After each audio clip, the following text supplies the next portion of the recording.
Alô, Raquel. Pronto, tô ouvindo. Ouvindo Tá bem? ótimo. Aqui também está ótimo. Tô. Pronto. Seja muito bem-vinda, Raquel. Pessoal, estamos hoje muito felizes, tá certo? Dando continuidade aos estudos que a gente já faz aqui nas tardes dos domingos, né? Pelo Lar Espírita Maria Dolor. Mas hoje temos o prazer de receber nossa querida irmã Raquel do Monte, que conhecemos já de algum tempo, não vou dizer quantos anos não, para não entregar a idade, mas então, tem um tempinho já, né? E assim, é uma pessoa muito querida, né, que conhecemos em Surubim, não foi quando a gente morou lá um tempo. Tanto ela morava lá, quanto eu morei um tempo lá, com a família. E hoje estou aqui em Caruaru e ela está morando em Maceió, não é, Raquel? Isso, em Maceió. E, e Raquel, hoje em dia, ela é professora da Universidade Federal de Alagoas, né? E é espírita desde criança, nasceu em lá espírita, né? Com nosso irmão Normando e com nossa irmã Conceição, e que a educaram muito bem, graças a Deus, e ela teve a oportunidade não apenas de conhecer a doutrina, mas também uma pessoa que sempre gostou muito de estudar, gosta muito de músicas boas, de bons livros, é uma pessoa bastante culta e que a gente gosta muito dela, né? Então, na tarde de hoje, ela vai tratar um tema muito interessante, que é um, vai abordar uma das epístolas de Paulo, que é uma das mais belas, na minha opinião. Todos nós conhecemos um pouquinho dela, não vou dar nenhum spoiler, não, tá certo? Mas é uma carta muito conhecida, tem umas passagens dela que a gente já virou música, já foi declamada muitas vezes, né? É bem conhecida e eu tenho certeza que na tarde de hoje a gente vai aprender bastante, porque seguindo aqui com o objetivo do Lar Espírita Maria Dolores, a gente vai apresentar essa carta, obviamente, com um olhar espírita, né? Que respeita todas as interpretações que outras religiões fazem, e são respeitáveis, a gente tem que ter todo o carinho e respeito, mas temos a visão espírita, né? Então, como é uma casa espírita, a gente vai apresentar. Então, é bom porque a gente vai entendendo melhor o que esses grandes missionários vieram nos trazer aqui na Terra, para nos ajudar a viver melhor, compreender melhor a vida. Então, vamos ver quais são as recomendações que Paulo deu aos Coríntios, né? Então, antes de fazer a prece inicial, se nossa irmã quiser fazer a saudação inicial, depois eu faço a prece e ele passa a palavra, certo? Pronto, tá certo. Então, boa tarde a todos e a todas. Que a paz do Mestre Jesus possa permanecer nos nossos corações e nas nossas consciências, hoje, agora e sempre. Ótimo. Então, vamos lá dar início ao nosso trabalho. Estamos aqui tanto no Instagram, pessoal, como estamos também no Facebook. Então, temos o pessoal nos acompanhando, uma turma nos acompanha de um lado, outra turma nos acompanha de outro. Então, vamos todos juntos fazer a nossa prece. Mestre amigo Jesus, aqui nos encontramos mais uma vez reunidos para compreendermos um pouco melhor os teus ensinamentos. Nos ajuda, Senhor, para que possamos iluminar o nosso entendimento com tudo aquilo que a doutrina espírita nos tem trazido. Nos ajuda a ter humildade, nos ajuda também a ter perseverança para aprendermos melhor, um pouquinho melhor a cada dia. Ajuda e protege especialmente a nossa irmã Raquel, que ela possa ter as melhores inspirações para desenvolver o tema que com certeza ela o estudou e que vai nos trazer muitos esclarecimentos na tarde de hoje. Muito obrigado por tudo, Senhor. Protege todos que estão nos acompanhando e protege também todos aqueles que estão vivenciando dramas nessa fase tão difícil que estamos vivendo. Protege a todos nós, Senhor. Muito obrigado, que assim seja. Sim, sim. Raquel, a palavra é sua, fique à vontade, viu? Pronto, tá certo, Alan. Mais uma vez, boa tarde, né, para quem entrou depois, né, dizer que é uma satisfação muito grande. Alan e a família dele é muito querida, faz parte da nossa história, né, lá, como ele falou, em Surubim, no interior de Pernambuco, quando nós éramos muito novas ainda, né, e ele fazia parte lá do grupo, né, da juventude, era o coordenador da juventude. Então, isso aí tem pelo menos uns 25 anos, essa história, né? E a gente traz também o abraço fraterno da instituição que agora nós estamos fazendo parte, que é a Fraternidade Espírita Joana de Ângeles, aqui na cidade de Maceió. Então, assim, esse intercâmbio, esse reencontro, essa presença é tão bacana, né? Assim, nesses tempos tão difíceis, como o nosso amigo falou, mas o Cristo é o nosso grande alento, né? Assim, e a doutrina espírita é esse consolo que vem nos revelar para que a gente possa ter um pouco de entendimento sobre as coisas que nos acontecem e que acontecem no mundo. Então, assim, a gente vai falar hoje, né, pela tecnologia, né, nas ondas da internet, sobre um assunto que é muito bacana, porque fala de uma figura que é fundamental para a nossa compreensão do cristianismo. Assim, a presença de Paulo na história da humanidade, ela é um marco divisor também. Assim, e a gente, com esse profundo espírito de gratidão, a Paulo, com um profundo espírito de gratidão desses missionários do cristianismo primitivo, é que nós estamos aqui, e agradecemos a ele por ter nos trazido essas palavras, porque o trabalho de Paulo, só para a gente poder ter uma dimensão, assim, foi implementar, divulgar, construir bases e comunidades em vários pontos, tanto da parte oriental quanto da parte ocidental da Europa. Então, assim, todo aquele mundo antigo que Jesus fez parte, mas também ele internacionalizou, o ensino e a doutrina de Jesus. E a gente imagina, hoje para a gente pode ser uma coisa simples e fácil, mas no mundo antigo, no tempo antigo, era algo profundamente difícil. Por quê? Porque a gente não tinha um sistema de transporte como a gente tem hoje, as estradas não eram pavimentadas como eram hoje, a civilização era outra, existia todo o poderio do Império Romano, que se antepunha a essas ideias.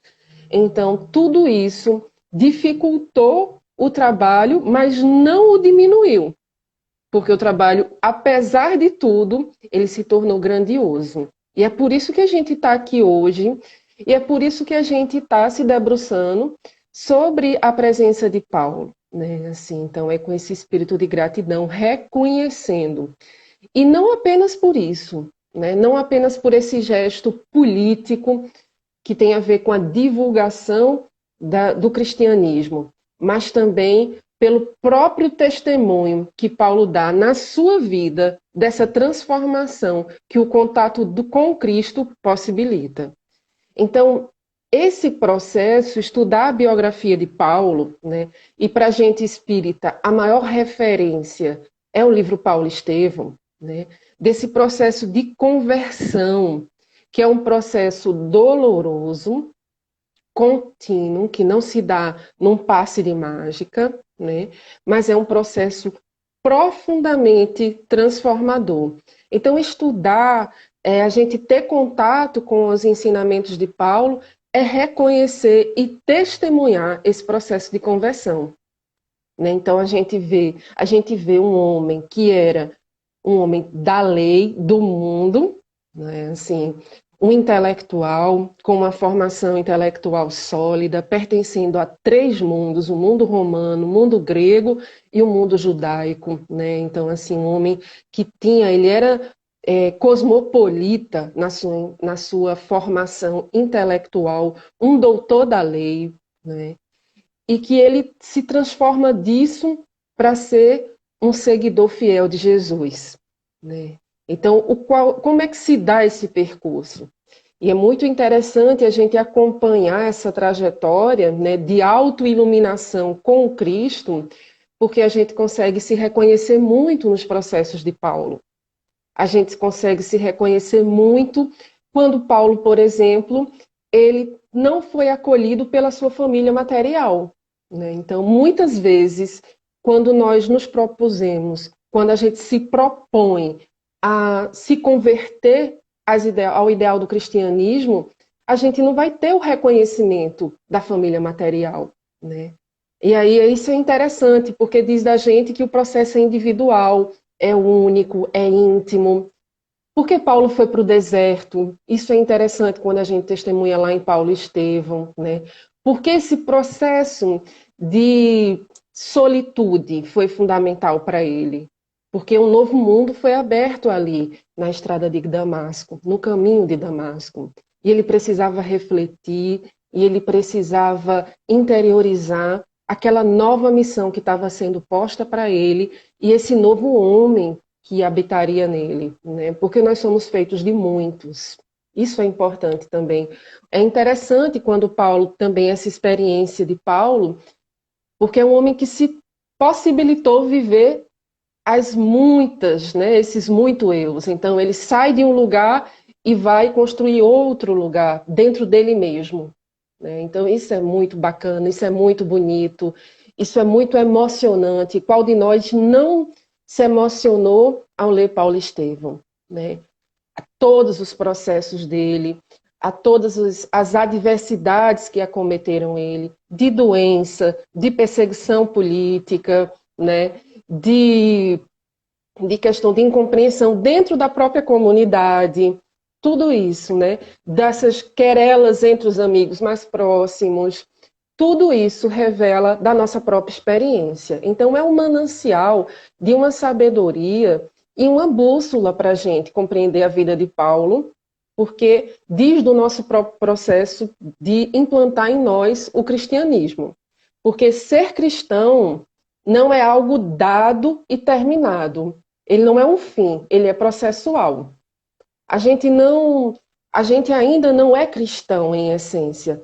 Nós estamos em processo de nos tornarmos cristãos, porque no dia que nós formos cristãos, não haverá fome no mundo, não haverá tanta iniquidade, não, a gente estará em um outro patamar civilizatório, né? Então, esse processo está revelado lá. Então, o convite que a gente faz primeiro é retornar ao livro Paulo Estevão, nessa leitura em que a gente pode compreender a nossa própria trajetória, né? Os altos e baixos, né?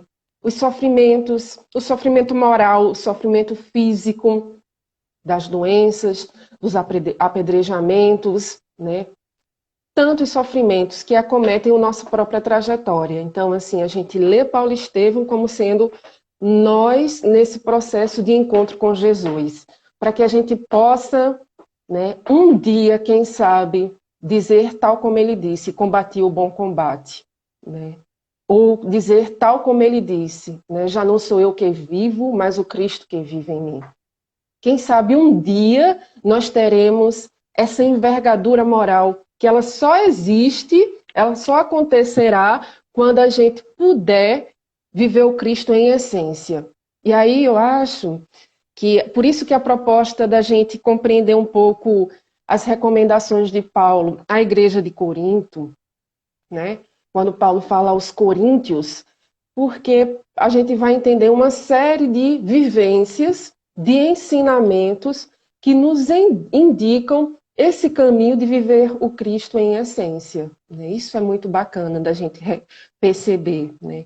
É interessante a gente observar, né, e essa importância de Paulo para o mundo cristão, ela tá, por exemplo, a gente até pode quantificar, porque, por exemplo, no Novo Testamento, dos 27 capítulos, digamos assim, 27 livros do Novo Testamento, livros, 14 são de Paulo, né? Então, assim, isso é interessante da gente observar, né, o quanto a presença de Paulo ela está contida nessa nossa experiência de cristianismo, né? Isso é interessante. As cartas, ela tem uma dupla finalidade, né? E para a gente fazer todos esses comentários, é interessante a gente observar que, além de Paulo Estevão, o livro da Federação Espírita Brasileira, que é Comentários de Paulo, as Cartas de Paulo, tá? Que é dessa série aqui, eu vou mostrar para vocês, tá vendo? Né? Organizada por Saulo, que é vários comentários que pegam os textos de Emmanuel, né? Tanto da série Fonte Viva quanto de livros que faziam referência a textos bíblicos, e aí esses comentários, eles foram contextualizados, analisados à luz da doutrina espírita, né? Então é muito importante. E aí a gente vai observar, por exemplo, que as cartas, ela tem uma dupla finalidade. Ela fala às comunidades, né? E ela fala aos indivíduos. Essa é interessante. As comunidades, só que uma coisa não exclui a outra, porque as comunidades, elas são feitas por indivíduos. E a gente sabe que a nossa experiência religiosa, mesmo ainda na contemporaneidade, ela é uma experiência de comunidade, né? Tal como era no cristianismo primitivo. Talvez essa noção de comunidade permaneceu, só que com algumas diferenças, obviamente, porque o contexto sócio-histórico é outro, cultural, mas ainda assim a gente pertence a comunidades, né? Então, eu pertenço a uma comunidade, outro pertence, o Alan pertence a uma comunidade, e essa comunidade ela tem um senso, né? Então ela tem um senso de família, ela tem um senso de relação com aquele espaço, né? Com a cidade. Então, assim, essa comunidade ela tem um vínculo com a cidade, né? No caso lá também. E é muito interessante, né? E aí, qual é o objetivo dessas cartas, né? Assim, essa é uma parte do texto do Novo Testamento, que é a parte epistolar, né? Então, as epístolas, elas são gêneros textuais, e esses gêneros textuais, eles têm estruturas. E quais são essas estruturas, né? Ela é endereçada, até hoje, quando a gente vai escrever uma carta, a gente endereça essa carta a alguém, né? A gente se apresenta, a gente contextualiza, né? Assim, e aí a gente vai vendo características desse gênero, que é a epístola, né? E o estudo desse gênero é a epistolografia nas cartas de Paulo. E as cartas aos Coríntios é a maior de todas, né? São duas, a primeira e a segunda. Ela é a maior de todas as cartas. E aí a gente vai ver, porque, por exemplo, como Alan falou, essa carta, 1 Coríntios, no capítulo 13, como Alan falou, né? Tem muita gente, tem música do Legião Urbana, do Renato Russo, né? Tem, é citada o tempo inteiro, né? E eu acho que é um grande convite para a gente retornar a esse texto e tentar tirar o espírito da letra, que é também uma recomendação de Paulo. Mas na carta aos Coríntios tem coisas muito bacanas também, muito bonitas, que eu até destaquei quando a gente for para essa parte mais da carta em si. Tá certo? Então, assim, o objetivo que Paulo escrevia aquelas cartas era para quê? Era para a gente refletir. E aí eu acho que tem uma coisa que é extemporânea, né? Assim, que não está circunscrito àquela realidade. Porque as cartas, mesmo que falem de questões que eram daquela realidade local, do mundo antigo, elas são extremamente pertinentes para o mundo de hoje. Questões que o cristão fazia, porque a carta é o quê? É um desejo de responder aos cristãos sobre dúvidas, né, sobre dificuldades que as comunidades enfrentavam, sobre questões de disputas internas, sobre a própria relação do cristão com aquela doutrina, né, com a ideia de Jesus, como seguir Jesus. Essa era a pergunta que todo cristão fazia naquela época, e é a nossa pergunta, é o que a gente pergunta hoje: como eu faço para seguir Jesus? Essa é a pergunta primeira daquele que está se disponibilizando a transformar-se, como ele diz, transformar-se pela renovação do entendimento. E qual é essa renovação do entendimento? É justamente esse mundo de conhecimento da realidade espiritual e da lei divina que o Cristo vem revelar a gente. Então, assim, esse é o grande X da transformação. E aí, Paulo, ele tinha esse objetivo em responder essas cartas, né? Porque era uma reflexão, era um estudo também para os cristãos, as cartas serviam para isso. A gente vê lá em Paulo e Estevão como é que é feito, né? Como é que surge a ideia das cartas, né? Porque Timóteo tinha retornado e falou de algumas questões internas da comunidade, e aí ele sentiu a necessidade justamente de responder, já que as comunidades tinham crescido, ele tinha fundado várias comunidades na sua trajetória, né, de poder implementar o evangelho. E aí o que é que acontece? Era necessário criar uma coesão, era necessário criar um ponto de partida para que a existência daquelas comunidades no sentido de referência com Cristo, de relação com Cristo. Porque senão aconteceria o que poderia ter acontecido em Corinto. Porque Corinto é uma cidade da Grécia, como todos sabem, né? Uma cidade, inclusive, isso João também fala, né? O evangelista também fala isso. Lá no Apocalipse, né? Nessas recomendações também, quando a gente vê as recomendações para as igrejas, né, que está no Apocalipse, e aí é muito parecido. Por quê? Porque Corinto era uma cidade que ficava perto de um porto. Na realidade, eram dois portos que eram próximos, assim, na proximidade de Corinto. Então, essa proximidade com os portos tem dois sentidos. Primeiro, a questão mesmo de ser uma cidade bastante comercial. Então, ela tinha dividendos, riquezas, né? Então, assim, essa relação da cidade, porque as cidades, elas também representam simbolicamente as coisas. Então, era uma cidade onde as ideias materialistas, elas estavam muito latentes, em função desse comércio muito efervescente, por causa da presença do porto, e também porque Corinto, como tinha porto perto, a 2,5 de quilômetros, né, 2,5, recebia muitas pessoas, então as pessoas elas acabavam, de algum modo, era também um certo polo, era uma cidade importante para a Grécia, né? Não tinha a magnitude de Atenas. E Atenas, a gente sabe, em Atos dos Apóstolos, qual a dificuldade de Paulo de implementar o cristianismo lá. Por que essa dificuldade? Porque apesar de ter um pensamento filosófico, político, né, extremamente avançado, eles eram profundamente místicos, né? Eles eram politeístas, então imagina a dificuldade de você implementar o monoteísmo numa sociedade que tinha a prática de consultar oráculos, né? Então, isso também influencia a cidade de Corinto, né? Por isso que há um apreço por Paulo, por essa cidade, dada esse lugar estratégico, e também por outra coisa, que é uma coisa que quem leu Paulo Estevão sabe, é a cidade de Gesiel, que depois tornará-se Estevão, e de Abigail, né? Então, é a cidade desses dois espíritos que favoreceram tanto a trajetória do apóstolo dos gentios. Então, ele tinha essa relação afetiva com Corinto também, né? Dado a história dele se conectar à história desses dois espíritos, né? E aí a gente vê isso tanto em Paulo e Estevão, como a gente vê isso em Atos dos Apóstolos, né? Essa sincronia de informações. E aí é muito interessante, né? Então, assim, quando a gente lê as cartas, a gente está lendo menos sobre um tratado teológico e mais sobre um compartilhamento de vivências e experiências. Isso é que é a grandeza das cartas, né? Porque é sobre vivência, é sobre experiência do cotidiano.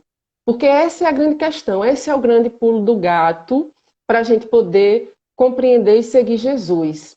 É a aplicabilidade da doutrina de Jesus, né, revelada pelo Cristo, que é a própria lei, né, no nosso cotidiano, na nossa vida. A aplicabilidade disso dentro das nossas casas, na nossa comunidade, no nosso condomínio, nas ruas, no trabalho, né? Então, por isso dada a importância dessas cartas, né? Então, assim, são cartas que falam, por exemplo, de uso da liberdade, que está lá em Gálatas, né? Fala sobre como organizar as comunidades, que é a carta que ele escreve para Tito e Timóteo, né? Ele dando questões muito práticas de como organizar a comunidade e tal. Cartas sobre a própria experiência, essa expectativa de retorno de Jesus. Ele fala isso nos Tessalonicenses, aos Tessalonicenses, né? Ele fala da própria experiência dele, fala de questões prosaicas, às vezes até a questão alimentar. E aí a gente pensa, muitas vezes o equívoco é esse, é achar que estamos falando de coisas que são, assim, de coisas materiais, e não é. Os olhos que a gente deve ler as cartas são os olhos que contêm o ensinamento espiritual. Então, quando falarmos de alimento, não é de carne, não é de alimento, é de questões espirituais. Né? Isso, e o próprio Paulo recomenda isso, né? Que a gente faça uma leitura do texto a partir de uma perspectiva espiritual. Então, isso é muito interessante, né? E aí, uma outra advertência que Paulo faz, que é fundamental para o cristão, é a gente não pode impregnar a doutrina cristã do nosso achismo, do nosso interesse e da nossa vontade. A gente tem que, ao ser fiel ao cristianismo, passa justamente por essa fidelidade à doutrina. Em que sentido? A gente tem que diminuir o nosso ego para poder abrir espaço para que a espiritualidade possa nos apresentar esse mundo revelado. Né? Porque o que acontece recorrentemente em muitas experiências, não só individuais como coletivas, é o quê? É que a gente passa a querer impregnar, a gente passa a, a fazer com que a doutrina do Cristo, que é tão perfeita e tão bonita, seja reflexo das nossas imperfeições, das nossas dores e das nossas fragilidades. E o Paulo adverte sobre isso, né? Quando a gente vê no sentido como um todo. Né? Então, assim, em termos de grandeza, por exemplo, é a maior carta. Né? Ela tem 693 versículos ao todo. Para a gente ter uma ideia, a carta que ele envia a Timóteo, 1 e 2, tem 196. Né? Aos Tessalonicenses tem 133. Então, é uma carta bem grande nesse sentido. Né? Então, assim, essa carta aos Coríntios, ela, mesmo na época que ela foi lançada, que ela foi enviada, já houve um reconhecimento dela. Então, ela já foi reconhecida, inclusive pelo Império. Né? Então, assim, ela foi reconhecida, inclusive pelo Império Romano, dada a sua profundidade, a sua grandeza e a sua beleza. Né? Então, assim, houve esse reconhecimento. Né? Isso é muito interessante. Corinto, pagã, como a gente falou, politeísta, como a gente falou, né? É uma cultura que lá em Corinto o culto era Afrodite. Isso também é muito complicado, né? Assim, o que é que representa? Por isso que para a gente até hoje isso fica, né? Porque para o que a gente falou da carta ao amor, que é o capítulo 13, né? Só que esse culto a Afrodite, na cultura grega, era o culto da permissividade, da violência afetiva, né, da irresponsabilidade, da libertinagem. Né? Então, assim, esse culto a Afrodite, por isso que Paulo ele vai retomar várias vezes esse ponto ao longo das cartas, da primeira e da segunda. Né? Então, assim, isso é interessante. Essas cartas elas foram escritas mais ou menos em 1900 não, em 50, né? 50 depois de Cristo, na década de 50 depois de Cristo, né? Isso é interessante também, tanto a 1 quanto a 2, elas têm uma diferença de 2, 3 anos, só a título de, né, de contextualização, né? E aí o manual de conduta, se todo cristão se debruçasse, refletisse sobre a carta aos Coríntios, ele iria ter essa compreensão mais alargada do que representa ser cristão, né? Porque a carta aos Coríntios é justamente um manual de conduta para a gente, né? Então isso é muito interessante. E aí, assim, a segunda carta, ela já é um termo mais pessoal, assim, é um desabafo, uma recomendação de Paulo muito pessoal, né, assim, isso é muito bacana também da gente observar, uma autodefesa dele como apóstolo, né, também, ele fala muito da reconciliação nessa segunda carta, né, então, isso é interessante. Lá em Paulo e Estevão, e também no Atos dos Apóstolos, né, porque o livro está em completa sincronia com o Atos dos Apóstolos, a gente vai ver o seguinte: amigos de Paulo, como Prísquia, Áquila, né, Eunice e Lloyd, né, que são os familiares de Timóteo, estavam lá em Corinto e ajudaram nesse momento inicial, né, ajudaram nesse momento inicial de construção dessa comunidade. Então, assim, essa amizade tão bonita, que é a amizade de compartilhar o mesmo ideal, o mesmo projeto de mundo. Que projeto de mundo é esse? Um mundo mais fraterno, um mundo mais amoroso, um mundo melhor no sentido espiritual, né? Então, assim, ele contou muito com o auxílio dessas pessoas, né? E tá lá, a gente vê isso, né, em Paulo Estevão detalhadamente, e a gente também vê isso em Atos dos Apóstolos. Se der tempo, eu até posso ler um trechinho de Atos dos Apóstolos para a gente poder ver da fundação, né, dessa comunidade. E aí, assim, essa comunidade, ela era dividida. Veja, já começa Paulo esclarecendo sobre isso. Dentro de uma comunidade feita por pessoas simples, né? Veja, porque a comunidade, ela é o quê? Ela não é esse sentido institucional que a gente tem hoje, a igreja, né? Era um espaço onde pessoas de diversas naturezas, né, de diversas classes sociais, que tinham ouvido falar de Jesus, elas iam e se encontravam ali. E ali elas estudavam, né, assim, e ali elas se confraternizavam, e ali elas se preocupavam com os outros, com a comunidade no geral, né, com a cidade no geral. Esse espírito do cristianismo primitivo é preciso ser resgatado em nós, porque muitas vezes há um desequilíbrio nas experiências nossas enquanto comunidades religiosas. Muitas vezes a gente faz o quê? A gente só estuda e esquece de cuidar um dos outros internamente.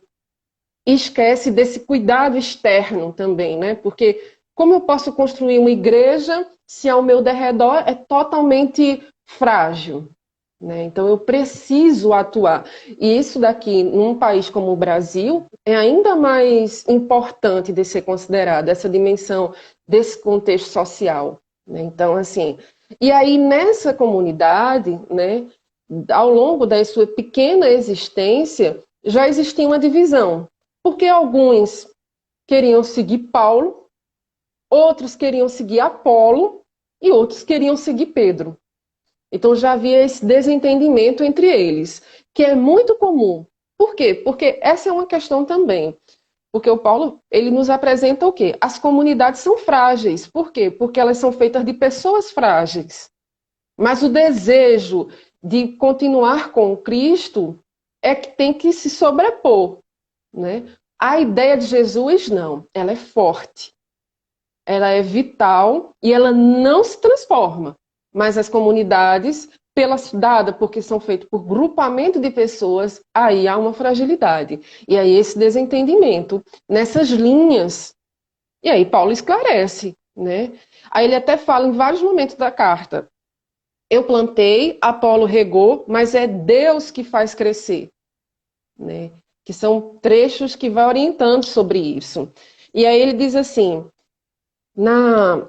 nós somos cooperadores de Deus, vós sois a seara de Deus, o edifício de Deus. O que é que ele quer dizer com isso? Emmanuel tem duas lições de Fonte Viva que é em torno desse versículo, né? 2 capítulos de Fonte Viva que é em torno desse versículo, né? É sobre a lei de trabalho, isso, né? Assim, nós somos cooperadores de Deus, mas ao mesmo tempo a gente trabalha para fora e pessoas trabalham em relação a gente.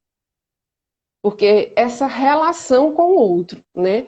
Então, o processo de evolução do espírito, ele se dá pelo trabalho e esse trabalho se dá na relação com o outro.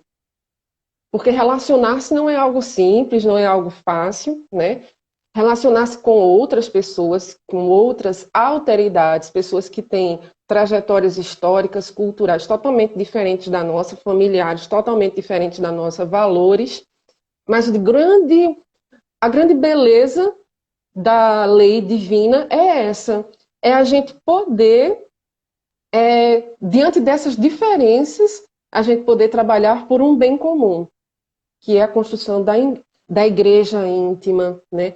Que é colaborar para que a lei do amor seja implementada no espaço, no universo, na Terra, né, nesse caso.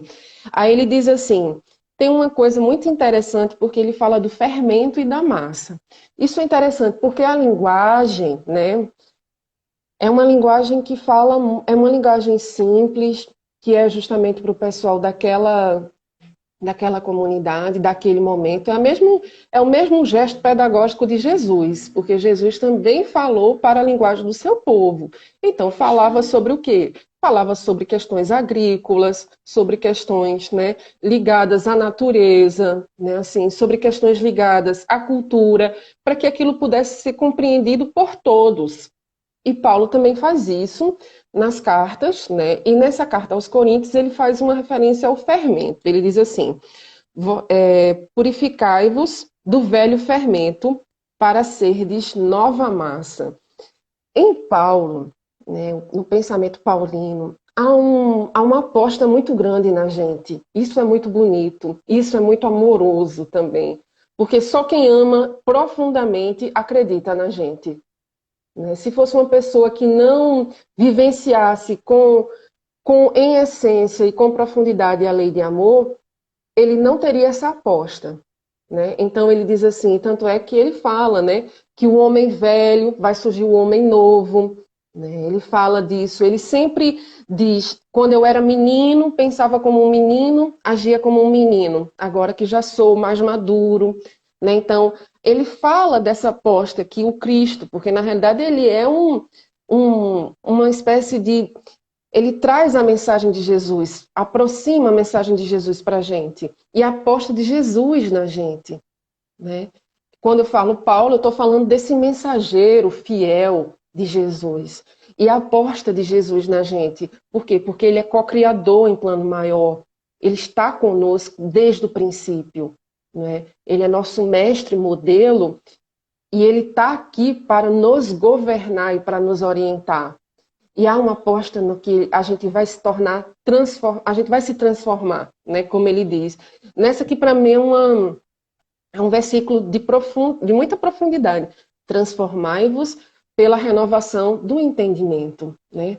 Quando você passa a compreender, você vai deixar de ser o velho fermento, né? E vai se tornar uma nova massa. Isso é interessante. Ele fala 2 ou 3 vezes no capítulo 5 sobre essa ideia do fermento, né? Assim, tanto esse velho fermento para um novo mundo, porque o mundo apresentado pelo cristianismo, ele é completamente novo porque ele vem de outros parâmetros. Não é o parâmetro da tradição materialista, não é o parâmetro que engessa, né, assim, que está ligada às questões do materialismo. É um parâmetro espiritual. E nesse parâmetro espiritual, o que acontece? A gente acaba tendo como referência outros valores. Por isso que ele diz, abandonar pai e mãe para me seguir. Por isso que ele diz que é necessário, né, que ele abandone essa tradição. Né? Por quê? Porque a tradição é algo que é arcaico, conservador nesse sentido. E é necessário para a implementação que algo seja, para a implementação desse reino de amor, né? Porque essa é a ideia, a implementar o reino nos nossos corações, é necessário que a gente tenha novas ideias. Então não dá mais para ser quem com ferro fere, com ferro será ferido. Nem dá mais para ser eu sou bonzinho, bonzinho e se pisar nos meus calos. Não dá, porque essa é uma atualização da lei de Talião. E a gente precisa viver sob a vibração da lei de amor. E qual é a vibração da lei de amor? Que anuncia Jesus e que Paulo traz como mensagem. A vibração da lei de amor é: se alguém te fez uma coisa, perdoa. Apresenta o oposto disso. O oposto é o acolhimento, né? É a misericórdia, né? É o amor. Então isso é interessante. Aí tem outra coisa que ele fala, né? Se a gente observar, há uma compreensão bastante elastecida, né, dele com relação a processos que a gente vai estudar depois aqui na doutrina espírita, né, que é a questão do perispírito, do corpo material e do espírito. Paulo já falava sobre isso. Né? Então, assim, isso é interessante. Essa compreensão do corpo material como sendo um templo passageiro.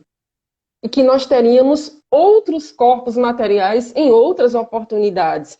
Porque ele diz assim, vosso corpo é templo, glorificai a Deus em vosso corpo. Né? Isso é interessante quando ele fala, né? Porque ele entende que o nosso corpo material é uma oportunidade divina para que possamos nos reajustar, né, com a lei através da experiência encarnatória.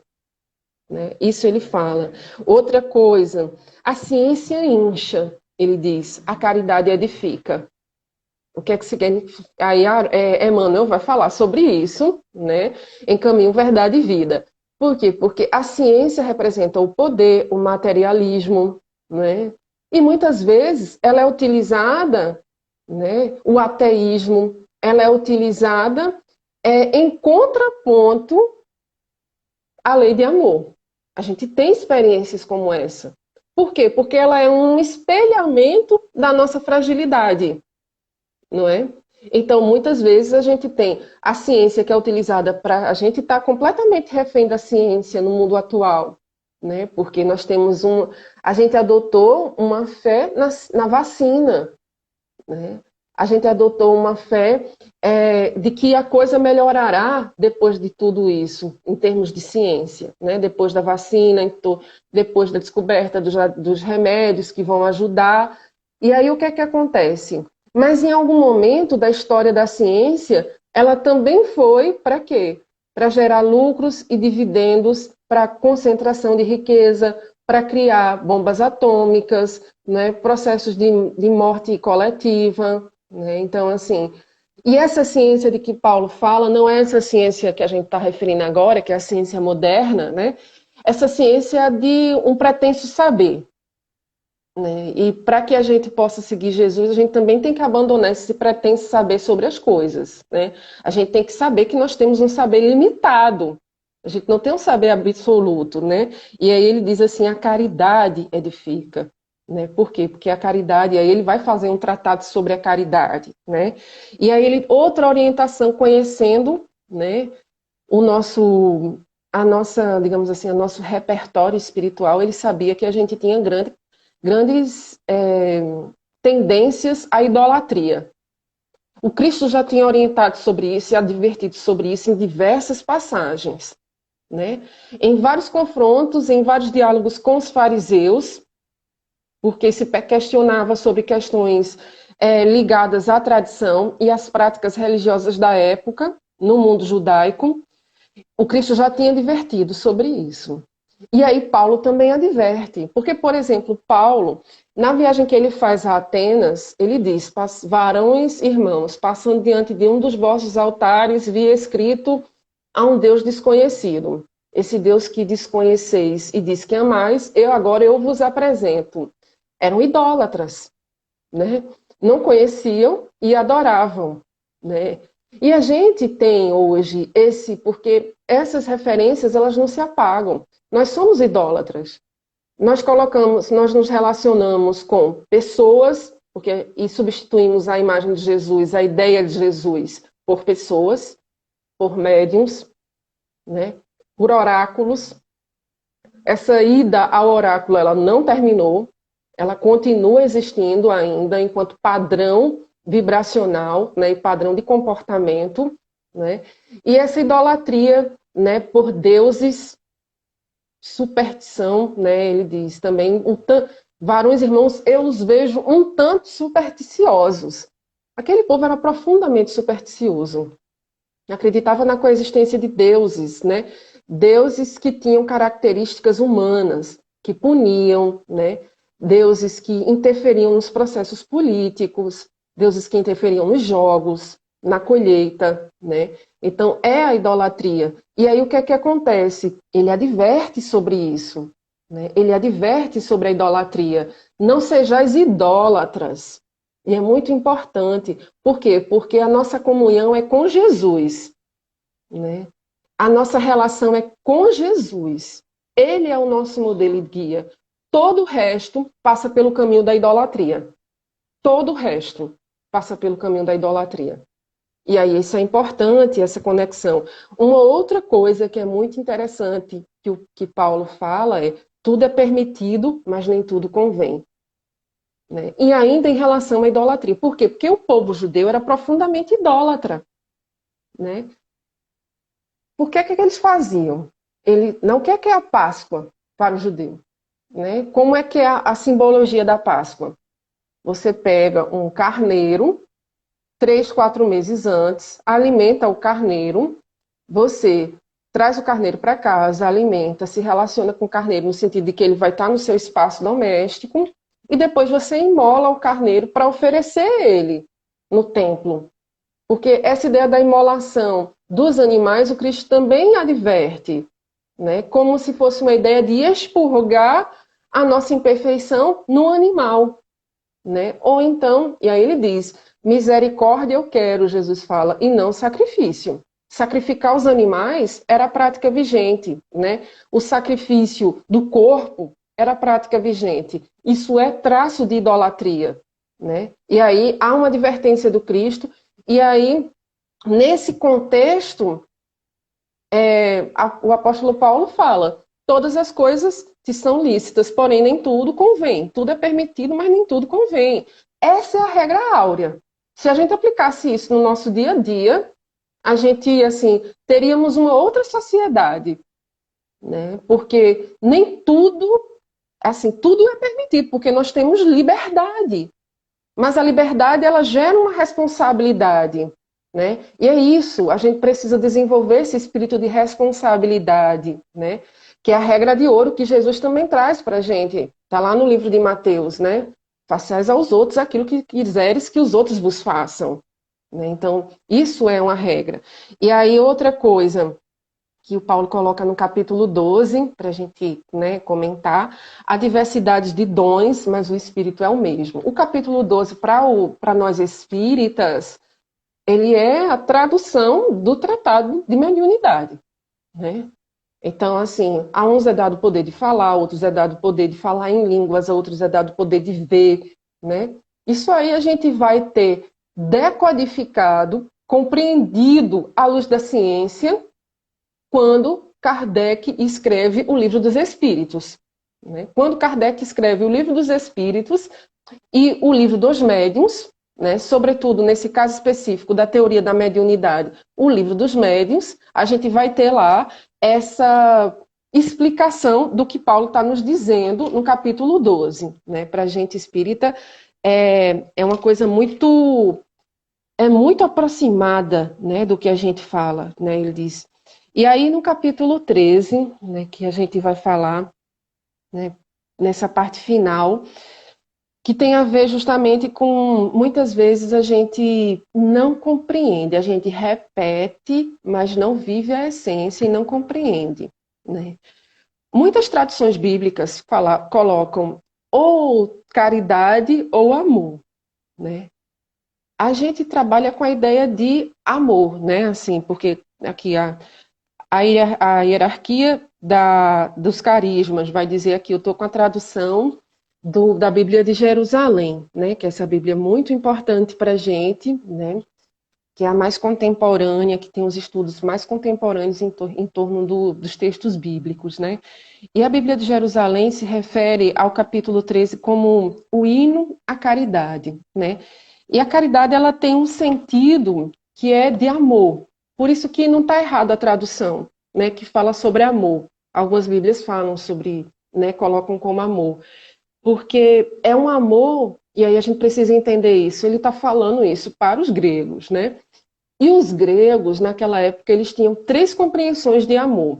O amor, ele se desmembrava em 3 experiências. Né, em 3 ideias. Isso está lá em Sócrates, isso está lá em Platão, isso está lá em Aristóteles. Né, essa ideia desse amor. E aí o amor eros, o amor filia e o amor ágape.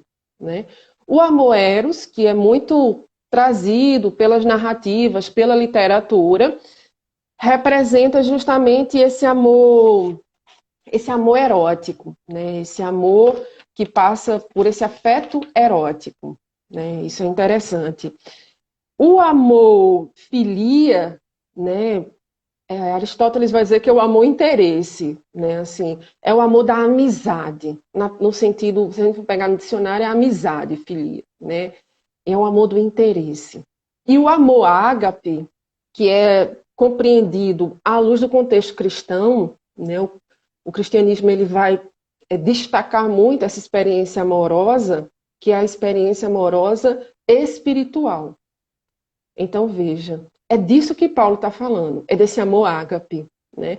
Desse amor espiritual, desse amor que produz uma ascensão espiritual. Por quê? Porque um amor livre, ele não é feito um amor filia que é interessado, né?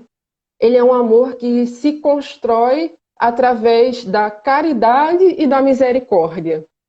Então, esse é o amor ágape, né? Não é o amor erótico, porque não passa por essa dimensão, passa por uma dimensão essencialmente espiritual. E aí é isso que ele fala, né? Assim, ainda que eu falasse línguas, as dos homens e a dos anjos, se eu não tivesse caridade ou amor, nesse sentido ágape que a gente está falando, seria como bronze que soa ou como símbolo que tine. Ainda que eu tivesse o dom da profecia, o conhecimento de todos os mistérios e toda a ciência, ainda que tivesse toda a fé, a ponto de transportar montanhas, se eu não tivesse caridade, nada seria.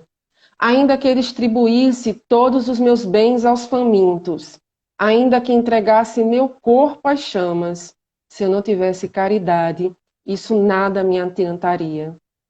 A caridade é paciente, a caridade é prestativa, não é invejosa, não se ostenta, não se incha de orgulho, não faz de inconveniente, não procura o seu próprio interesse, não se irrita, não guarda rancor, não se alegra com a injustiça, mas se regozija com a verdade. Tudo desculpa, tudo crê, tudo espera, tudo suporta. A caridade jamais passará, quanto as profecias desaparecerão, quanto as línguas cessarão, quanto a ciência também desaparecerá, pois o nosso conhecimento é limitado e limitada é a nossa profecia. Mas quando vier a perfeição, o que é limitado desaparecerá. Quando eu era criança, falava como criança, pensava como criança, raciocinava como criança. Depois que me tornei homem, fiz desaparecer o que era próprio da criança. Agora vemos em espelho e de maneira confusa, mas depois veremos face a face. Agora o meu conhecimento é limitado, mas depois conhecerei como sou conhecido. Agora, portanto, permanecem fé, esperança, caridade. Essas três coisas. A maior delas, porém, é a caridade. Essa passagem, né, esse capítulo 13, ele é de uma beleza, né, e de uma aplicabilidade nas nossas vidas que a gente não tem dimensão, né? Então, assim, o que é que ele está dizendo? Não adianta você ter todos os postos possíveis, você ter status de poder, você ter ascensão social, econômica. Se você não for regido pela lei de amor, isso não vai funcionar, né? Não adianta você querer fazer tudo e acontecer. Se não for regido pela lei de amor, não funcionará. E aí ele explica, ele vai dando, né, ainda que você fosse o conhecedor de tudo, você tivesse toda a sabedoria do mundo, se você não tiver amor, nada funcionará, né? E aí ele vai falar, ainda que você faça tudo de distribuir os bens aos famintos, né? Ainda que você se dê em holocausto, se você não tiver amor, isso nada funcionará. Se você entra numa experiência religiosa e não está predisposto a se transformar, a fazer a autoiluminação, a deixar o homem velho para fazer nascer o homem novo, a experiência vai se tornar infértil. Porque qual é o convite de Jesus? É o convite da transformação. da renovação, né? E aí ele diz, né, o que é que é? Ontem se celebrou tanto esse amor, essa data comercial aqui no Brasil, né? A gente descobrindo que esse Dia dos Namorados é uma data que foi criada pelo pai do governador de São Paulo, né? Uma data extremamente comercial, porque era para aquecer o comércio no meio do ano, porque o comércio dava uma baixa, ele só iria, né, acender novamente em outubro, então se criou essa data e a gente, né, vive essa data há algum tempo, e aí a gente vê essas experiências, essas demonstrações públicas do que é que vem a ser a ideia do amor, né? Tanto através de texto como através de imagem, nas redes sociais, na publicidade, né? Nos filmes e tal. Só que essa experiência, ela passa ao largo do que está sendo dito aqui, né? Por quê? Porque o amor bem vivido, bem compreendido, esse amor eros que a gente está se referindo, mas o amor pode ser pensado em todas as suas formas, né? Esse amor que a gente tem, né, pela família, pelos amigos, pela comunidade, porque o amor não pode ser circunscrito a questões familiares, ele tem que ser um amor, né, universal. Ele precisa ser, aí a gente precisa colocar isso como um mantra nas nossas vidas. Ele precisa ser paciente, prestativo, não precisa ser ostentado, né? Não invejoso, não orgulhoso, né? Não procurar o próprio interesse, né? Não guardar rancor. Isso é muito difícil quando a gente pensa isso dentro das relações, né? É muito difícil, né? Não se alegra com a injustiça, né? Ele desculpa tudo, ele crê em tudo, ele espera tudo e tudo suporta. Veja, se a gente bem compreendesse isso, não haveria divórcio, não haveria processos de negação, né, de omissão, né, de órfãos de pais vivos, né, de orfandade, né, nesse sentido material. Às vezes as pessoas não adotam seus filhos, não adotam seus familiares, não adotam seus amigos, né? Se a gente vivesse isso na sua dimensão mais sublime, a gente estaria em um outro patamar de humanidade, né? Então, meus amigos, é isso, né? Então, o que o apóstolo vem dizer para a gente é que é isso, a gente vai chegar um dia todos nós seremos anjos. É isso que o apóstolo vem nos dizer, né? É isso que o apóstolo vem dizer. Permanecem a fé, a esperança e a caridade, mas a maior de todas é a caridade, que é esse amor em ação. Então, que possamos reviver Jesus através dos seus mensageiros, através dos seus apóstolos queridos que se doaram, se tornaram cartas vivas, como diz o apóstolo Paulo, né? Do seu amor, da sua doutrina, da sua lição de sabedoria infinita, que possamos viver ele em todos os instantes da nossa vida, hoje, agora e sempre. Muito obrigada. Ok, Raquel. Nós que agradecemos pela fala tão orientativa, tá certo? Pelo esclarecimento que a gente teve na tarde de hoje. É lógico que se deixasse, você tem certeza que a gente teria muito mais coisa para ouvir aí do que você estudou dessa carta, que ela realmente é riquíssima, né? Mas fica aí a dica, né, para a gente estudar. Essa coleção que a Raquel indicou é muito boa, realmente. Eu tenho ela com as mensagens de Emmanuel, tem sobre as cartas de Paulo, tem sobre os evangelhos, tem sobre o Apocalipse, mas essa de Paulo ela é bem robusta, tem muita mensagem. Ao que parece, Emmanuel é muito ligado a Paulo, né? Na, Exatamente. no livro Há 2000 anos tem um encontro entre os dois, não é isso? É que ele era o Isso. senador Publio Lentulus, ele se encontrou com Paulo de Tarso. É uma história muito interessante, não vou contar não, vocês vão ler e pesquisar e vão ver. Raquel, então a gente só tem a agradecer a você, agradecemos também a vocês que estiveram aqui com a gente, nos acompanhando, e a gente vai encerrar, vamos fazer a nossa prece, mas antes de fazer a prece, já agradecendo a todos e agradecendo ao nosso irmão. Você gostaria de fazer alguma consideração final, Raquel? Gostaria de dizer a todos e a todas, né, que estamos passando por um processo tão delicado das nossas vidas, né, do nosso país, no mundo como um todo, mas que, como diria um trabalhador lá de Pernambuco, né, espírita, dizia assim, uma frase muito bonita que eu replico agora e que fica como mensagem para a gente: confiemos em Deus, vivamos com Jesus, né, que tudo passa. Muito bem, Raquel. Tem várias mensagens aqui, o pessoal gostando, né? Agradecendo e gostando da mensagem que foi trazida, tanto no Facebook quanto no Instagram. A Eleonora aqui, ó. Nós que agradecemos, excelente reflexão. E assim, gente, né? Vamos encerrar, vamos fazer a nossa prece de encerramento, tá certo? E, Raquel, por favor, mande um abraço carinhoso a seus pais, que eu tenho um afeto muito grande por eles, e para você também, muito obrigado. Foi um prazer estar aqui com você.